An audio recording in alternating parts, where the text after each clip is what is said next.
உள்ள நிரஞ்சனா சேனல் நேயர்கள் அனைவருக்கும் பணிவான வணக்கம்.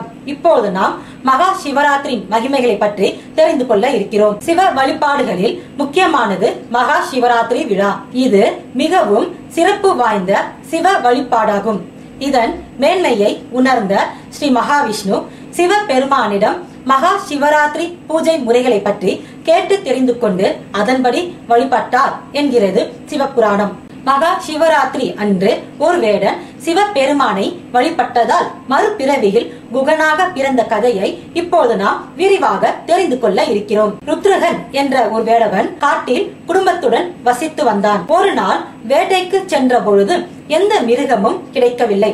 இதனால் வருத்தத்துடன் வீடு திரும்பினான் வேடன். வேடனின் வயதான பெற்றோர், குழந்தைகள், வேடனுடைய மனைவி ஆகியோர் அன்று உணவு இல்லாததால் பசியோடு அவதிப்பட்டார்கள். நாளை எப்படியாவது வேட்டையாடி ஒரு மிருகத்தையாவது வீட்டிற்கு எடுத்து வர வேண்டும் என்று தீர்மானத்துடன் மறுநாள் காட்டிற்கு சென்றான் வேடன். வேடன் தன் தாகத்திற்காக ஒரு பாத்திரத்தில் தண்ணீர் எடுத்துக்கொள்ள ஓடை பக்கமாக வந்து பாத்திரத்தில் தண்ணீரை எடுத்துக்கொண்டு பெரிய வில்வ மரத்தின் மேல் ஏறி உட்கார்ந்து கொண்டான். ஏதாவது ஒரு மிருகம் கண்டிப்பாக இந்த பக்கமாக வரும் என்று அவனுடைய எதிர்பார்ப்பு. ஒரு ஜாமத்தில் ஒரு மான் வேடன் கண்ணில் பட்டது. அதை கண்ட வேடன் வில்லை எடுத்து மானை குறிவைத்தான். அப்பொழுது தன் தாகத்திற்காக தண்ணீர் வைத்திருந்த பாத்திரம் அசைந்ததால் சிறிதளவு தண்ணீர் வில்வ மரத்தின் கீழ் இருந்த சிவலிங்கத்தின் மேல் பட்டது. அத்துடன் வில்வ இலையும் எதர்ச்சையாக சிவலிங்கத்தின் மேல் அர்ச்சிப்பது போல் விழுந்தது. வேடன் தன்னை குறிவைத்ததை அந்த பெண்மான் பார்த்து விட்டது. அந்த பெண்மான் வேடனிடம், நான் என்னுடைய வீட்டிற்கு சென்று என் குழந்தைகளை பார்த்துவிட்டு வந்து விடுகிறேன் என்றது. வேடனும் அந்த பெண்மான் மேல் பரிதாபப்பட்டு அனுமதி தந்தான். இரண்டாவது ஜாமம் வந்தது. அந்த பெண்மான் வருவது போல தெரியவில்லை. இதனால் கோபமாக தூங்காமல் மரத்தின் மேல் அசைந்து உட்கார்ந்தான் வேடன். அப்பொழுது வேடனின் பக்கத்தில் இருந்த பாத்திரத்தில் இருந்த தண்ணீர் மீண்டும் வில்வ மரத்தின் கீழ் இருந்த சிவலிங்கத்தின் மேல் பட்டது. அத்துடன் வில்வ இலையும் அந்த சிவலிங்கத்தின் மேல் பட்டது. அந்த நேரத்தில் ஒரு ஆண்மான் வருவதை கண்டான் வேடன். அந்த மானை குறிவைத்தான். இதை பார்த்த அந்த ஆண்மான் தப்பி ஓட முயற்சிக்காமல் வேடனிடம், வேடனே, எனக்கு மனைவி மக்கள் இருக்காங்க, நான் அவர்களிடம் சொல்லிவிட்டு வந்து விடுகிறேன் என்றது.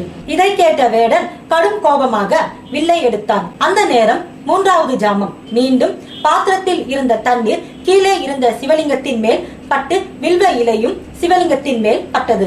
மானை பார்த்த வேடன் கோபமாக, நான் ஏற்கனவே ஒரு பெண்மானிடம் ஏமாந்தேன், மீண்டும் ஏமாற மாட்டேன், உன்னை கொல்வதை தவிர எனக்கு வேறு வழி இல்லை என்றான் வேடன். அதற்கு அந்த மான், இன்று சிவராத்திரி, நீ இருக்கும் மரத்தின் கீழே ஒரு சிவலிங்கம் இருக்கிறது, சிவபக்தனாகிய நான் பொய் சொல்ல மாட்டேன் என்றது அந்த ஆண்மான். இதை கேட்ட வேடன் மீண்டும் பரிதாபப்பட்டு, சரி போ, ஆனால் சீக்கிரம் வந்துவிட வேண்டும் என்ற நிபந்தனையுடன் அந்த ஆண்மானை அனுப்பி வைத்தான். நான்காவது ஜாமத்தில் வேடன் நித்திரை இல்லாமல் தண்ணீர் குடிக்கலாம் என்று அருகில் இருந்த பாத்திரத்தை எடுக்கும் பொழுது அந்த பாத்திரத்தில் இருந்த தண்ணீர் சிவலிங்கத்தின் மேல் பட்டது. மீண்டும் வில்வ இலையும் மரத்தில் இருந்து உதிர்ந்து சிவலிங்க திருமேனியில் விழுந்தது. அப்பொழுது ஆண்மானும் பெண்மானும் சொன்னது போல் வேடனிடம் வந்து நின்றது. வேடனே, நாங்கள் சொன்னது போல வந்துவிட்டோம், நீங்கள் எங்களை கொன்று சாப்பிடுங்கள் என்றது மான்கள். மனிதர்களை விட மிக நாணயமாக இருக்கின்றதே இந்த மான்கள் என்று எண்ணி அந்த மானை கொல்லாமல் விட்டான் வேடன். பிறகு ஈஸ்வரா என்று வாய் திறந்து உச்சரித்து மரத்தில் இருந்து இறங்கினான் வேடன். அந்த சமயம் சிவபெருமான் தோன்றினார். இறைவனை நேரில் கண்ட வேடன் அதிர்ந்து போனான். வேடனாகிய ருத்ரகனை பார்த்து, ருத்ரகன், உன்னை அறியாமல் நீ சிவ பூஜை செய்தாய், அத்துடன் என் நாமத்தையும் உச்சரித்தாய், உன் பாவ கர்மாக்கள் தீர்ந்தது, இனி நீ வறுமை இல்லாமல் குடும்பத்தோடு மகிழ்ச்சியாக வாழ்வாய், அடுத்த பிறவியில் நீ குகன் என்று அழைக்கப்படுவாய், ஸ்ரீராமரை தரிசித்து பிறவி இல்லா பெருவாழ்வை பெறுவாய் என்று ஆசி வழங்கினார் ஈஸ்வரன். வேடன் ஒரு மகா சிவராத்திரி அன்று தன்னை அறியாமல் பூஜை செய்ததற்கே நல்ல பலன் பெற்றார் என்றால், நாம் மகா சிவராத்திரி மகிமைகளை பற்றி நன்றாக தெரிந்து கொண்டு பூஜை செய்தால் நிச்சயம் நல்ல பலன் கிடைக்கும்.